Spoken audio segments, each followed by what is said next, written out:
Well, hello everybody. Happy New Year and welcome back to another live stream here on Exotic Car Play Place. You know what? It's been a bit.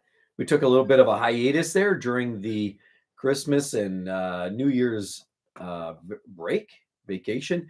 But I thought I wanted to get back into it. I want to get back into the routine, and I want to chat with each and every one of you and talk about something that when we talk about the cost of living, what about the cost of car ownership, um, servicing, maintenance costs, repair costs, and I kind of want to share some basics like lower end cars, the Toyotas, Hondas. We've got that. We've got firsthand experience. I can share a couple of basic bills or costs to keep that vehicle serviced, and I also want to share some big numbers. I've got a friend. Shout out to a good friend of mine, Ed Zadzor, over at Elegant Motors in Edmonton, Alberta. Best independent supercar, exotic car service tech you'll find anywhere. I'm just going to throw it out there. Um, Kim, hello, welcome, Kim, and thanks for coming by. And so I want to talk about service costs of cars these days. How they've literally gone absolutely ludicrous. I mean, it's things are getting out of hand, and I think as we find the newer, more technologically advanced cars that we're finding in the market, the more and more difficult it is for us, to be able to save some of those costs, to be able to do some of that or those repairs ourselves to try to keep a vehicle on the road. But it goes beyond just doing a day to day, our daily beaters. Even the service costs of our toys. There's a lot of people out there with some really expensive exotic cars, supercars. Insurance, that's a big one. I want to talk about that. Insurance costs. I want to talk about repair costs on exotics as well as some regular everyday cars and some, modicum of, regular, I guess you'd say luxury cars, lower end luxury vehicles. I want to kind of touch on that. And so, but before we do that, again, I want to wish everybody a happy new year and hope everybody had a wonderful, break and vacation. I also want to shout out to the members, the latest members on the channel. Thomas Helm, OG, thanks Thomas for joining again. I really appreciate the support time and time again. Your comments are always welcome, and you've always got some fun things to talk about. Definitely coming from a perspective of some experience, and it looks like we have a very similar taste in vehicles. So thanks, Thomas. Roy Henning, thanks so much there, Roy. I appreciate you as well being, supporting the membership program. And I dropped a video there about a week ago regarding something specific, and it was related to what was that? Oh, it was the year end. It was some blooper video. We did a blooper reel as part of the channel. I wanted to do a year end blooper reel, and it was exclusive to the members. I wanted to give the members something a little bit unique, a unique flavor. So we did that, and all the members here had access to that. So that was awesome. Joshua, Dr. J.K. Karp, thanks, Joshua, again for supporting in the membership program. Really appreciate that. Mikey D, thanks, Mikey. Marcel Farrell, hey, Marcel, yes. Thanks so much again for the support. And yeah, certainly we'll discuss more as well about some ongoing issues I know you've had with your car. I want to get to that. I've been kind of debating about how to handle that situation. I know you reached out to me, and I think we're going to have to kind of discuss that about how to kind of stick handle that one. But yeah, information is power to everybody, and I love to share that information around. Scott Hunziker, thanks, Scott, for supporting the membership program as well. Bill Wickert, thanks, Bill. You've had some really, really in-depth questions and comments, and definitely keep me on my toes. Thanks, Bill. Tom Lavin, thanks, Tom. Again, I appreciate that you joined about a month ago. Dave Walquist, same thing. You joined about, it looks like about 3-4 weeks ago now, about 27 days ago. Thanks, Dave. Trippin' with Dumas, thanks, Trippin' with Dumas. I appreciate the support as well and joining the membership program. I see you joined about 2 weeks ago. And Chip Barfield, thanks, Chip. 11 days ago, looks like you joined as well. New member to the membership program. And I'd like to thank each and every one of you all for, supporting the channel throughout the year. It's been absolutely bananas kind of a year. And I see, so I've got some comments here already. We're going to kick this off with Jai Singh. Do you think cars with mild hybrid technology where a 48 volt, sort of like the hybrid assist, I guess, if you will, or the battery boost assist, replaces a starter motor, will be less reliable over time, as some BMWs, Mercedes, Audis utilize this for emissions. I think so. I mean, I wouldn't say it's grossly. I wouldn't run from the technology. I think hybrid vehicles offer there's other benefits and economy, and the trade-off might be you're going to gain some economy, save a few dollars in fuel, and you burn out a starter, and instead you may not burn out a starter because those mild hybrid systems, they don't require a conventional starter, so it just starts off more gradually. So there's some give and take. I just think it speaks more to the general complexity of all these vehicles, and adding layers of complexity to any luxury or performance car isn't so much a conversation about the reliability of individual components. I truly believe it's more of a conversation about the manufacturer and the care and attention that they take. Because I mean, we look at the likes of Toyota, they can put together a hybrid system that's reliable. But then you look at some of the other manufacturers, I mean, some are just absolutely horrific. So I think there's a big risk. And I've already spoke. You guys probably saw my video about our experience with our C300 Mercedes. That's not a mild hybrid, but I'll tell you, we have had our share of challenges. And it's a technologically advanced vehicle. There's more and more tech. And in my own opinion, a lot of these car manufacturers are cutting corners in different ways to try to satisfy the transition to the electrified market. And in doing so, unfortunately, some of the tech might be cheaper, lower grade parts, components. It's a concern of mine, and I think it should be a concern for everybody. Um, Raymond Johnson, may I ask a question? 100%, Raymond, you betcha. Go for it anytime. Looks like you've got a question down below. Mike Jones, Happy New Year. Hey, Happy New Year there, Mike. Appreciate it. And Poppy129, Happy New Year. YouTube, give me the old glasses. Speaking of which, I got some new sunglasses as well. And I've had comments too with some of my videos that they weren't well received. My old glasses weren't that great. So I've got a new pair. I plan to sport those this year a little bit. So yes, apparently all these comments are coming up here. Kim Newling, you betcha. Old Red, they need to update cars to have pee jugs for long trips. Truckers would buy it. Yeah, 100%. Raymond Johnson, what is your opinion on the 2014 to 15 CLA 250? I'm about to buy a new car and I really want one. I found a few for $8,000 to $9,000. What am I getting into? Well, Raymond, did you see my video about our C300 and our personal experience? I think if you haven't seen it, I'd strongly recommend you go back. I think I posted it about a week ago about how much punishment I can take from our Mercedes C300. And I think that speaks to the modern day Benzes, in my own personal opinion. If there's anybody in Mercedes watching, I truly believe that's my opinion, and everybody's going to have their own take on that. Some people say the European versions are a little bit more robust. I don't know about that. I can't really advocate for that one way or the other. I mean, I got to believe most of the parts are going to be the same. It's really the factory that assembles it. So we've had a mixed bag. I mean, the car runs nice. We enjoy driving it. It's economical. It's I mean, mechanically, it's somewhat reliable. We've had noises. We've had front end noises. It's a 4MATIC, so it's primarily a rear wheel drive with the front wheel drive system as a 4MATIC. The CLA you describe is predominantly a front wheel drive, and it's got a DCT or a double clutch gearbox rather than ours being a torque converter auto. I've heard issues with sunroofs. I've heard issues with electrics. I've heard issues with the gearbox with the CLA. I don't know if it's particularly unreliable compared to a lot of other models that Mercedes makes. Some people say the only real Mercedes starts with an E-Class. So I guess I'm not really driving a real Mercedes, but the CLA, I like the CLA, and I've always stood by that. I like the way they look, the way they drive. They're a little edgier. They're a little rough. They're a little harsh. They're not, the ride's definitely not refined. It's a little rough. Gearbox is a little more abrupt than what you find in the C-Class. And because it's front wheel drive predominantly with the 4MATIC giving you the additional rear wheel push, it's a little bit different driving experience and dynamics, but I like them. I mean, for the price point, they're a fun little car. Would I recommend them? I would say only if you have a little extra money in your account.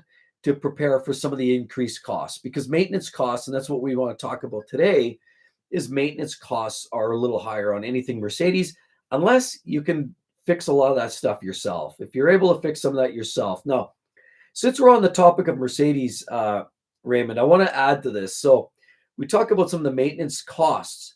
Okay, I'll give you an example. Our Toyota Camry with the 2.5 liter, we take it in for an annual. It's basically an oil service. They do I guess, a 50-point check, go through it, check the floor mats, go through all the checkpoints, check the brakes. I think they take the wheels off, might even rotate the wheels and the tires, and they go through it. But the main thing there you're getting out of it is inspection on the brakes and the suspension parts, and then do an oil change and that. And that we walk out of there with a $125 bill. The same service we take to a Honda dealer, and they're charging us $200. Okay, that service. So we also just got a service light on a Mercedes C300 about 3 days ago. And it's kind of a bigger one. It does all the filters. So air, cabin air, engine oil and air, or engine oil and filter, tire rotation, check suspension, brakes, blah, blah, blah. And we were quoted $1,000. And I checked both dealers, and they both say about $1,000.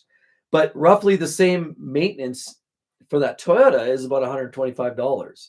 Well, no, I shouldn't say that, because the air filter, you're probably about $200 for the Toyota versus $1,000 for the Mercedes. The Honda is going to be somewhere split in the difference. So if that gives you a bit of perspective, Mercedes, you're going to pay a little bit more money for your servicing unless you do a lot of it yourself. And I've elected to do some of that myself. So I've picked up the parts at a third-party vendor. I'm going to do my own, probably my first attempt at an oil service, air filters and so on that car. And so I'd probably even post it. I'm going to do a DIY, and I'm going to film that, and I'm going to share that with you. I also did a DIY this week.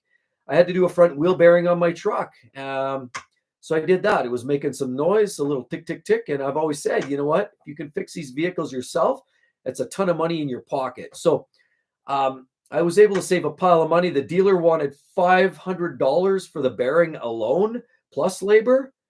I was able to get the exact same bearing, different part number, but basically same bearing. And I was able to do it myself. It was kind of an ugly job, about 2 hours on the 3 hours on the driveway, hammering the bearing off. It was all seized on there, but ended up changing it out, and the part was $150. So I saved a ton of money, $350 plus labor. I probably saved myself $700-800 just by doing that bearing myself. So take that for what it's worth. Jai Singh, the CLA engine is Renault. You betcha. Sorry, I forgot to add that in there. The CLA, as well as the C-Class with our 2-liter engines, are Renault, French-built engine. I know there have been some questionable issues. Hold pistons, I know on a few C-Class cars, the earlier generation. The CLA, it's a little detuned, but again, you know what? Expect the unexpected is all I can say. It's a fun car. It's more interesting than driving a Corolla, but it's not as reliable. So there's the trade-off. You want something that kind of looks fun.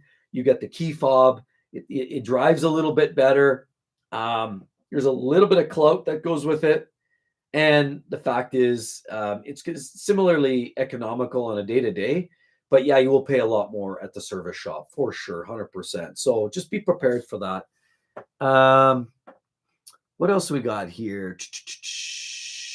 Rick Meyer says, I think a hybrid is an incredible amount of complexity.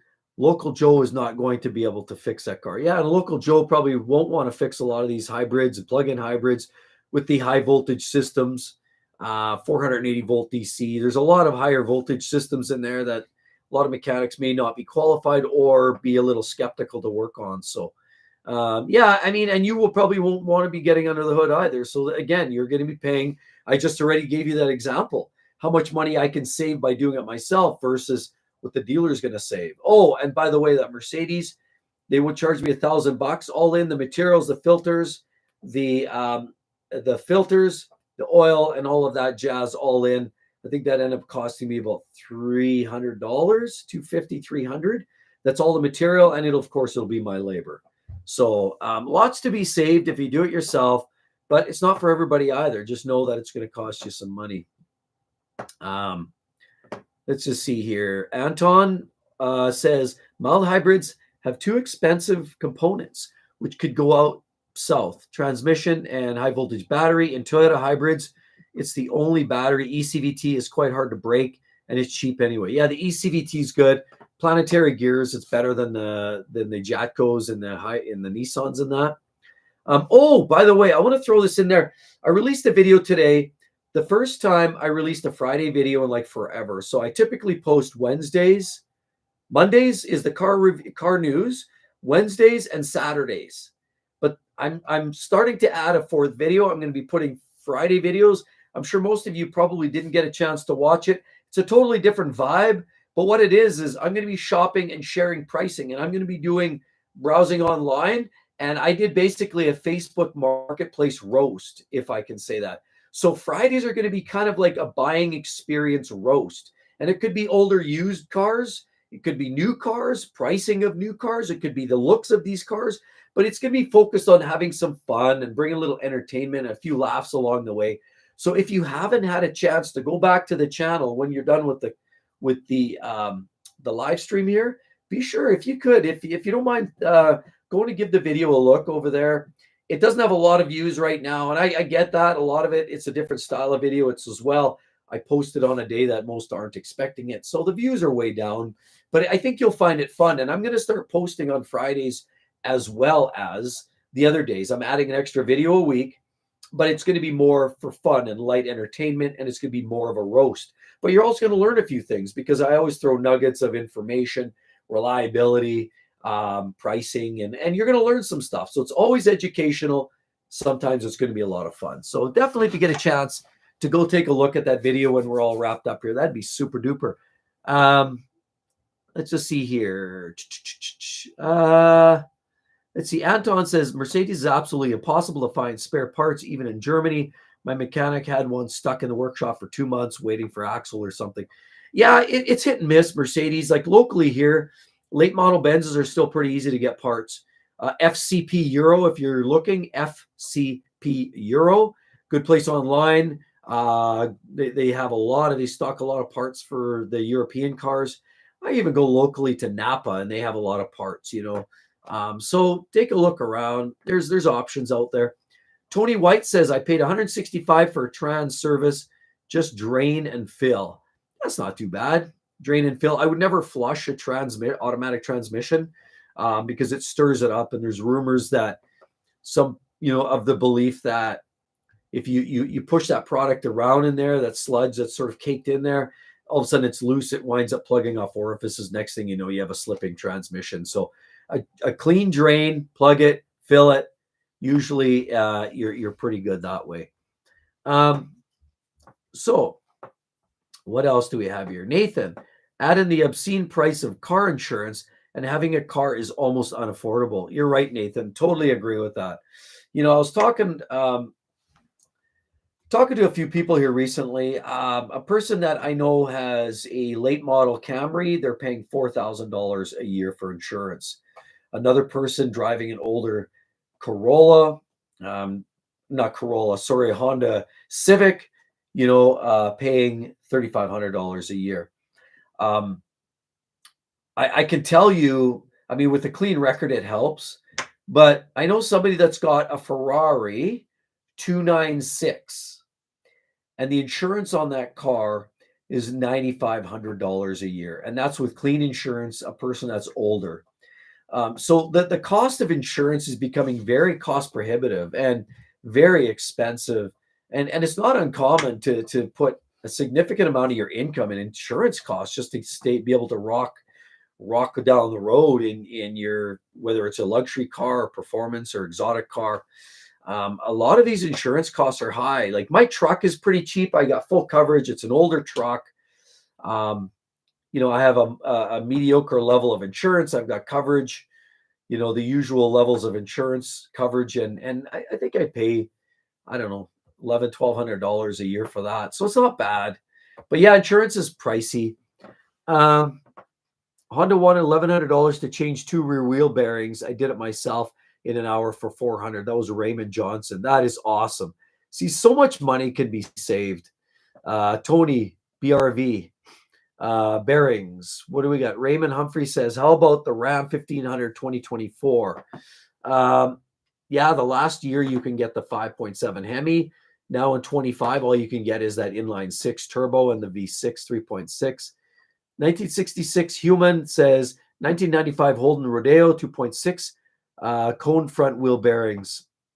Solo, working and lurking. Jaguar, those 2-liter engines are built in USA by Nissan Renault. Jaguar, also same for Infinity. Jason Boren says, I drive a 97 4Runner, best $3,000 I've ever spent. Last year I had to replace the original coil packs. It allows me to save money. I dump into my car an 09 335, the worst purchase I've ever made. Bingo. I had an 07 335, and I would easily say that was the worst purchase. And when you talk about maintenance costs, I would have been absolutely broke. But I learned to wrench on that car, and I learned a lot of skills on mechanic skills, and it really taught me a lot of how to fix those German cars. And a 335 will certainly do that. But it is a mistake for anybody looking at getting into an early generation twin turbo BMW. You're going to feel the burn. You are definitely going to feel the burn. What else we got here? Vintage Haynes Flute says, not sure about the USA. Mexican built 4-cylinder turbos, but the E-Class 300 engine, it built in Germany. Renault designed, but built by Mercedes subsidiary in Germany. Yeah, and a lot of that is right built on by design, but the Germans are still had their fingers in it. Let's see. Raymond says, I told my fiance that these days, no matter what we go by, we're going to have to understand that it might break. My aunt got a 23 Corolla and it broke down at 32,000 miles. That's sad. Absolutely, Raymond. You know what? It is unfortunate. Even Toyotas are breaking. We're hearing more of it. We're hearing the GR Corolla with the 3-banger. They're blowing engines. We've heard the Corolla Cross has had some technical programming issues. We've heard the 3.4 twin turbo V6 in the Tundra and the LX 600 Lexus having blown engines. We're hearing all kinds of problems, and it doesn't begin and end with Mercedes.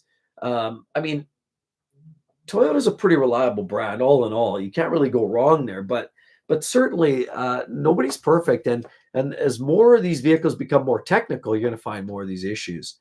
You want to know technical. So you know that a few years ago, I had a Lamborghini Gallardo. Okay, that was their base trim, their base vehicle for Lambo. It was the V10. It was the older model. It had the E-gear, so it was a paddle shifter, but it was essentially a sequentially shifting manual gearbox with a roboticized gear system and actuators.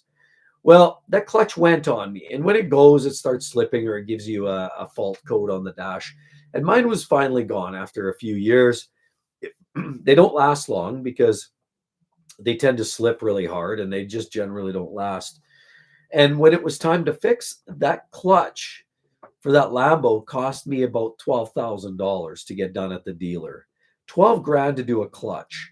Now, in the same generation, Murcielago, which is the V12, see on the Gallardo, you have the cabin, you have the engine, and then the gearbox at the end. So to get the clutch out, you just need to pull off the bumper and the gearbox, change the clutch, put the gearbox back on and bumper, and you're good.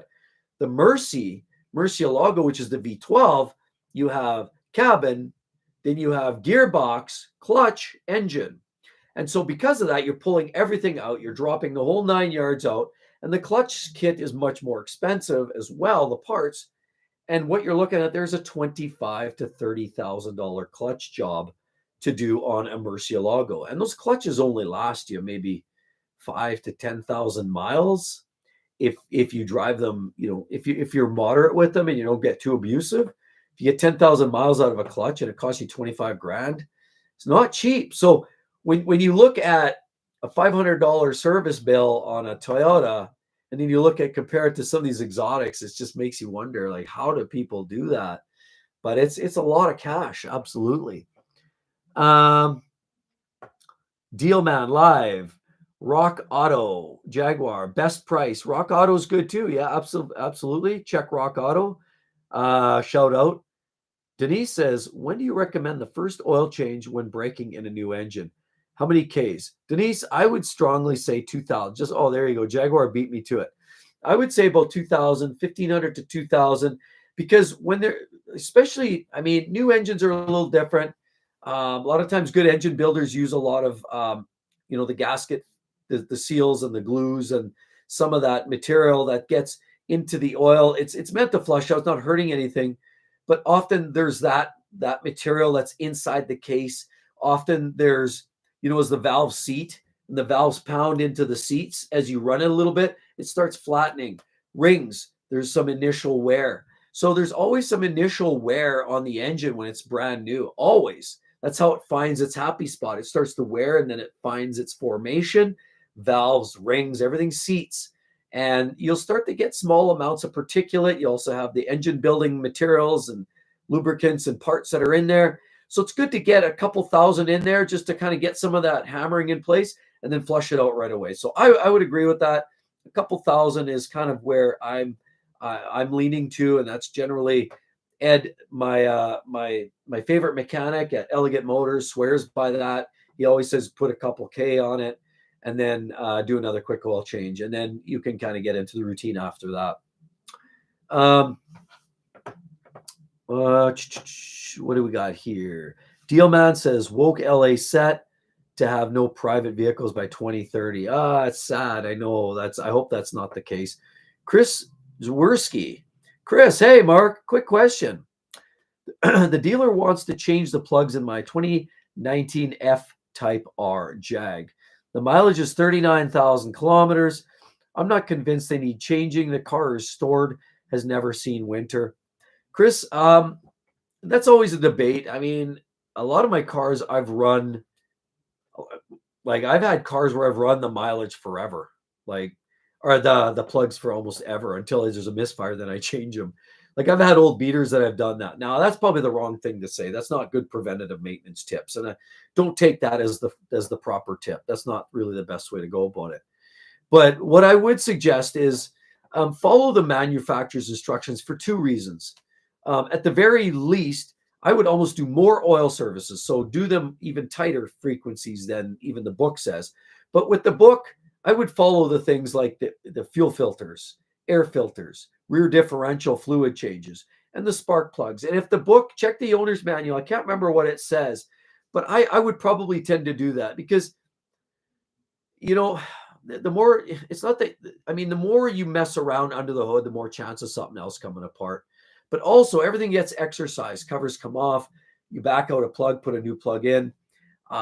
It's also a way for them to diagnose. I mean, the Jags, I'll be honest, there's lots of issues potentially with those F-types and that 5-liter of having excessive fuel consumption. So those directed injected injectors, when they start failing, they can leak down, or they put too much fuel in the cylinder, or they're too lean. But too much fueling is a common issue, and that can cause engine problems.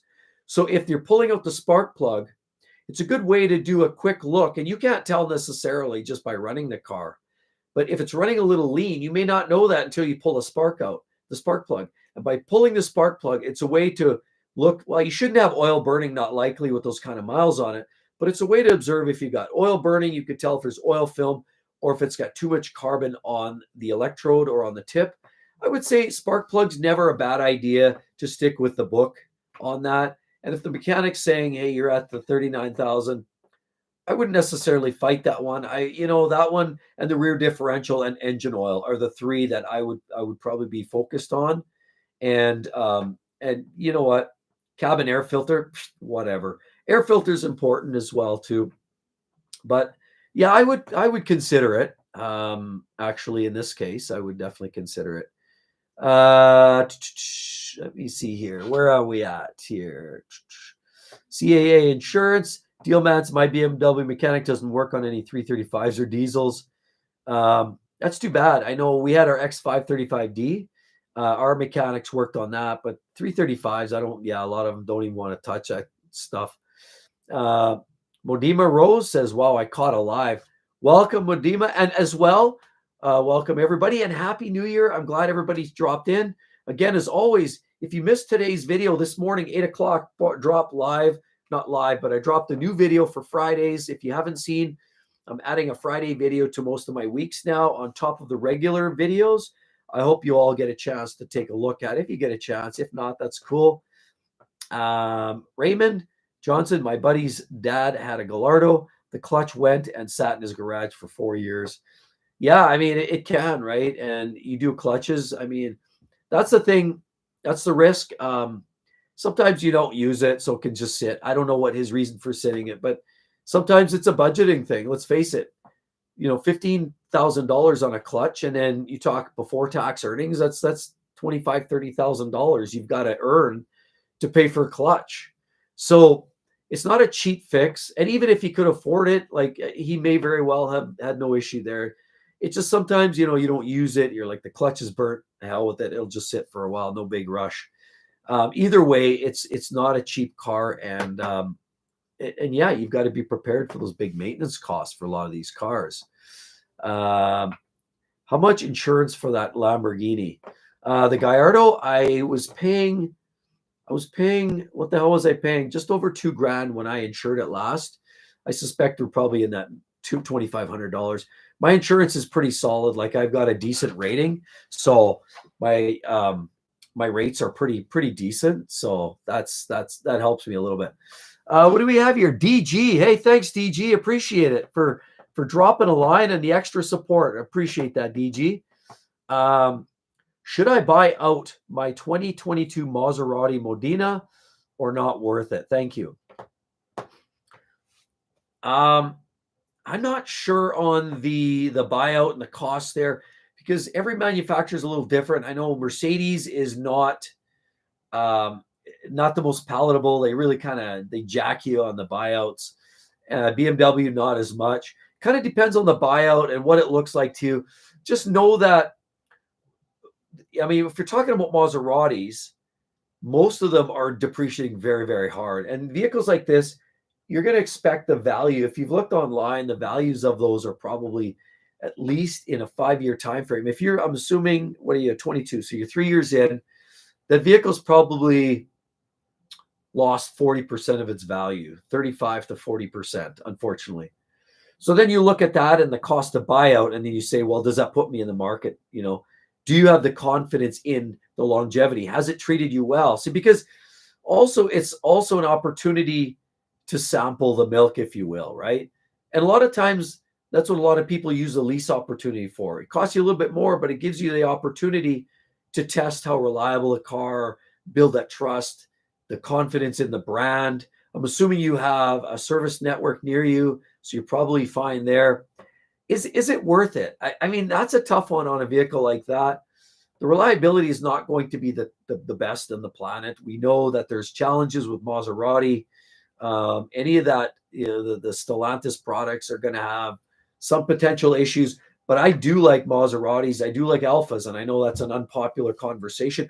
I like them because of the way they drive. I don't like them because of reliability, and that's a bit of a shift. And that's why I use the phrase, life's too short to drive boring cars. The boring cars piece comes to your commuter. Everybody wants a reliable car that never breaks. So we all want that, just to go to the grocery store, take the kids to school. But the life's too short to drive boring cars, that's the real deep-seated factors of, on a Sunday night when we want to go for a drive, you want to have something fun. And a Maserati is a great vehicle. And I'm assuming, if you're asking me the question, you're probably liking the vehicle so far. You're probably enjoying how it's treated you so far, Raymond, or DG. So Levante, yeah, of course. You're dealing with the SUV there for sure. So would I buy it? Would I buy it out? How has it treated you? Has it been good? Has it been fairly reliable? Do you have a lot of Ks on it? Miles. Raymond says not worth it to Raymond. Raymond says not worth it to DG. And again, I think you have to look at what the fair market value is versus what your buyout. I don't know what your buyout is on that, but you have to look at how much you're going to have invested into that car. Did you get the benefits as well by leasing? Like, were you writing off some of those benefits in a business? I mean, you might have already received the benefits out of it and it's ready to walk away from. I don't know. That's a decision you're going to have to make. Modima says, I'm with Raymond. So Raymond Johnson says, Maserati depreciation is the craziest thing I've ever seen. Such a beautiful brand. It's a shame. It is a shame because I think there's some of the coolest vehicles out there. DG, I think. I mean, there's a billion BMWs on the road. There's a billion Audis on the road. You get the gist, right? And Maseratis and Alphas, we need more stuff like that. Just enough to make it, so there's more, but not too many that, they're not exclusive anymore. I think they're cool. So let's put it that way. Bobby De Niro X, evening all. Good evening there, Bobby. Raymond Johnson, looks like he pulled his message. Give brother some likes. Thanks, Deal Man. I appreciate that. Modima says, I'll check it out. Denise, FYI, if you're a senior or someone who doesn't put a lot of miles on your vehicle, CAA offers My Pace, where you track your Ks, saved me $456 on your insurance. Well, thanks, Denise. I appreciate that. That's a good tip for anybody who's able to look into that CAA benefits. And if you don't mind being tracked, some people are dead set against that. We know we have some systems now in some vehicles, GM's doing it, where they're monitoring your driving behavior, your eyesight, and all of that. So some people will just not do that out of principle. But if that doesn't phase you and you're one of those drivers that's just chill and you're just looking to save $1, that could be an option. Thanks, Denise. Appreciate the tip. Deal Man, if you see some sweating on a rear transfer case, what would you do? It's an F60 similar to the X1. Sweating on a rear transfer case. Well, I would check the level first. I would always start out with seeking. I don't know. As soon as you take it into the shop for a diagnosis, they're going to charge you $250. So that's kind of the shits of BMW and how they operate. I would take a look under there. Is it something you're willing to do? Like I think they must have a filler plug that you can check. Usually you can dip your finger in there and it'll tell you if the level's there. If you could check the level and the level's not low, then maybe watch and monitor that. If you're worried about it, then you may have to take it in, get it diagnosed, and get an estimate put together. If it's just a little bit of, a lot of mechanics will say if it's just a little bit of that, you get that, you could not dripping, but if you get a little bit of that moistness, that's not a serious concern. And it's just something to watch for puddles on your driveway.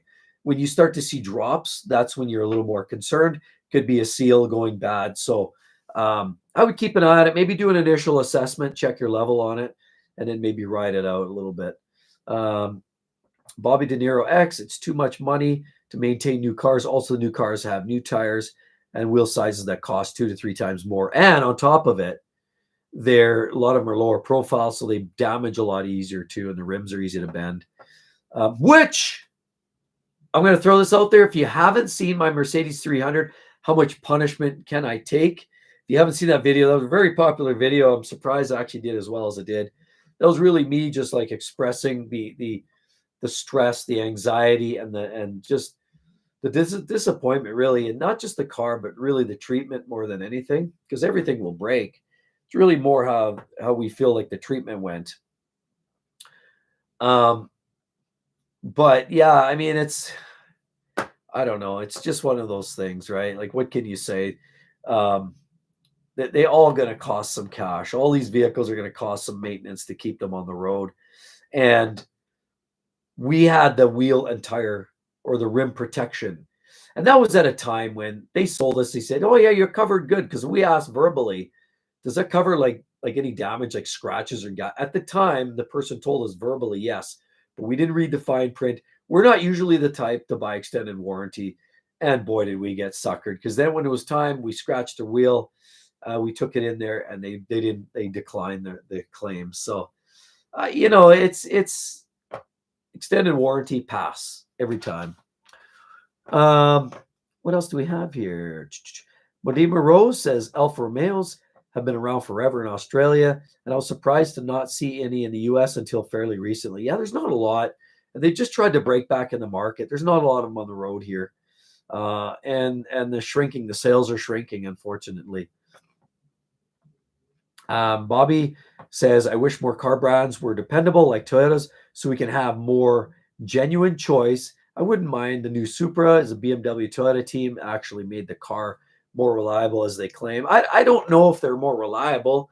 I think the B58 is a solid engine, But I think most people who are driving Supras aren't piling on the miles. And so I think that's what you're seeing is, like it's an engine that's good for some miles, but it's the B58, and the same engine in BMWs is doing fairly well for them. And so they're doing okay for the Supra as it's not really used that much. Most people don't mile them out. And so wait for 15, 20 years and then we'll further assess those, but we'll see. Um, let's just see here. Raymond Johnson says the Julia is one of dream cars. I'm just scared of the reliability. Um, yeah, I've heard of some issues, electric glitches where it blanks out, locks you inside, back brakes, hub issues. Um, that twin turbo 2.9 is pretty high strung, but it's a stout little engine. But yeah, there's always those concerns. I think the bigger concern is servicing it at a network and a dealership. And a lot of the electrical problems, I really believe, is chalked up to weak batteries. People don't drive those cars as much. The batteries sit, and then you get glitches because the battery voltage is too low. So keep them on a tender, and that should help you. Modima Rose says, Jans and Maserati are stunning looking. That's it. Jai Singh says, what would you say is more reliable and better to drive, Golf R or BMW 340? Which would you choose? Well, I'm going to go with the M340, Jai Singh, for sure. It's more power. It's arguably more performance. The Golf R is a turbo 4-cylinder. The BMW is a turbo 6. Happens to be one of BMW's most reliable engines as well. It's more of a car. It's a bigger, badder ass car that tunes well, and I would go with the BMW in that comparison. The gearbox in the BMW is that ZF 8-speed as well, so truly durable. It's a workhorse. It's reliable. It shifts almost as fast as a DCT. The Golf R is a fun car. It's a little rocket on wheels, a little hatchback that just springs to life. And the DCT is fun, but the DCT is more maintenance intensive, and the 2-liter turbo is a little bit high strung. So I like the Golf R. I do. I like the the S3 as well by Audi. But I would say if you're comparing those two, I'd go with the BMW. Raymond Johnson, love the stream. Gotta help the fiance. Thank you for answering my questions. No, thank you, Raymond. I appreciate you stopping by today. And if you get a chance to do a video on the 2014 to 19 CLA 250, the videos for this car are so limited. I can certainly talk about some of the reliability issues there, Raymond. Also, by the way, I've done a review on the channel. If you search back in the library, go look for the videos and do a search for Mercedes CLA. I've done a review a few years back on that CLA 250. So you might want to take a look at that. The video is a few years old now, but it's the same generation of car. Michael Pierce says Toyota quality is going downhill. I agree. Bobby De Niro. Yeah, I like the Julia. It does look great. I agree. And especially the Quadrifoglio. Bobby De Niro, Toyota should make the Julia for Alpha. Next crossover might be for Toyota. Well, Lotus is using Toyota engines, and they have for some time. So the reliability, in Toyota is still pretty solid, but they're not what they used to be. At least right now, they're going through some hiccups, and yeah, unfortunately, that just seems to be the way life goes. So, with that said, everybody, hey, we're rolling up on 45 minutes. I just want to thank each and every one of you. And again, so welcome back. Happy New Year. Thanks for joining in. Just know that it doesn't matter what you're driving. If it's a Mercedes, you might spend, $1,000, $2,000 a year for servicing. Jaguar, $2,500 to $3,000. Range Rover, $3,500. Lamborghini, $20,000 a year. It's all over the map, but you've got to do your research because at the end of the day, it's not going to be a cheap experience. Bobby De Niro, thanks. Happy New Year. Great stream. Thanks, Medima.